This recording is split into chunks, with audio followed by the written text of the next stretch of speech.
Welcome to Chillin' 101. We hope this video helps. You already have the essentials: an image or background layer and an editable text layer. First, position the text where you want the transparency to appear and confirm font size and alignment. Once done, make the text layer visible and active in the Layers panel. Do not rasterize yet. You need the vector text selectable.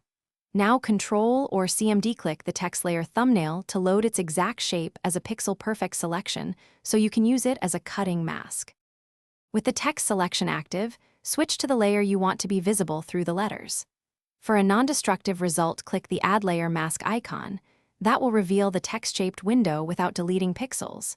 If you prefer a permanent hole, press Delete or Backspace to remove pixels and create real transparency. Make sure masks are linked or unlinked depending on whether you'll move text later.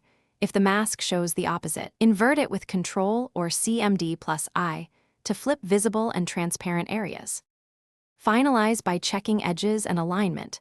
Select the mask and soften with a small feather or adjust density for cleaner transitions. Once satisfied, group your text and background so they stay aligned, or convert the text to a smart object to preserve editability. Export as PNG or keep a PSD to preserve transparency. If you see a solid background instead of transparency, confirm you exported with alpha support and that the background layer was actually deleted or hidden. Reapply the mask if necessary. Thanks for watching. Consider subscribing if we helped you.